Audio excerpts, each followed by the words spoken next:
Olá, meus irmãos, minhas irmãs, louvado seja nosso Senhor Jesus Cristo, para sempre seja louvado. Hoje, segunda-feira da terceira semana da Quaresma, e juntos vamos meditar o Evangelho que está em Lucas, capítulo 4, versículos do 24 ao 30. E meu irmão, minha irmã, no Evangelho de hoje, Jesus fala do profeta que não é bem recebido na sua própria terra, na sua própria pátria. Ou seja, Jesus falava dele, de que a salvação, o Salvador havia chego, não só para aquele povo, mas para toda a humanidade, mas de forma especial aquele povo, os seus conterrâneos, não acreditavam, porque eles esperavam algo totalmente grandioso, não que Jesus não fosse. Jesus era Deus, mas de forma humilde e simples. E em função disso, por esperarem mais nos homens do que em Deus, aqueles homens não experimentaram a própria graça de reconhecer Jesus em seu meio.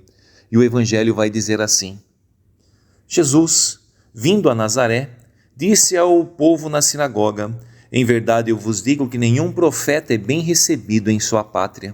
De fato, eu vos digo, no tempo do profeta Elias, quando não choveu durante 3 anos e 6 meses e houve grande fome em toda a região, havia muitas viúvas em Israel. No entanto, a nenhuma delas foi enviado Elias, senão uma viúva que vivia em Serepta, na Sidônia.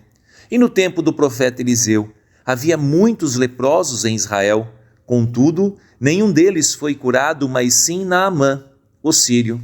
Quando ouviram estas palavras de Jesus, todos na sinagoga ficaram furiosos. Levantaram-se e o expulsaram da cidade. Levaram-no até o alto do monte, sobre qual a cidade estava construída com a intenção de lançá-lo de um precipício. Jesus, porém, passando pelo meio deles, continuou o seu caminho.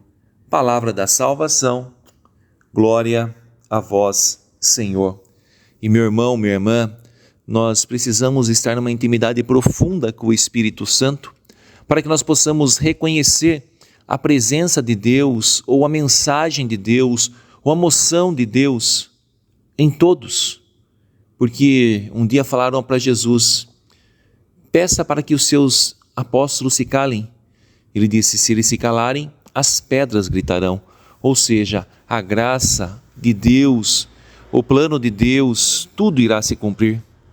Mas para isso é importante que estejamos atentos e muitas vezes seduzidos por aquilo que o próprio mundo nos propõe em esperarmos nas pessoas, naqueles que são reconhecidos, que têm o grande dom da falácia. Podemos não enxergar Deus muitas vezes sussurrando, murmurando baixinho numa pessoa simples, humilde e num pobre. E talvez nós mesmos, quantas vezes não experimentamos isso quando fomos anunciar o Evangelho, como fomos anunciar Jesus para as pessoas, e as pessoas não nos ouviram porque falam: mas você, quem é você? Então, assim como Jesus, que nós não paremos, que mesmo assim continuemos anunciando Jesus, que jamais desanimemos, mas que continuemos com a força, com a graça e com a unção do Espírito Santo, para que o Evangelho do Senhor seja levado a toda criatura. E para isso passa por nós. Então que nós possamos pedir sim essa graça de levar Jesus, e por mais que não sejamos ouvidos, não tem problema, que não desanimemos a exemplo de Jesus. E também estarmos atentos, porque Jesus pode estar ao nosso lado falando, e nós podemos estar ali, fechado, dizendo: não, mas você não, você é muito pequeno, você não teria essa graça. Então muito cuidado, para que o orgulho não nos impeça de enxergar e ver Jesus, principalmente os mais simples e humildes, e que desça sobre todos vós a bênção de Deus Todo-Poderoso, o Pai, o Filho e o Espírito Santo. Amém.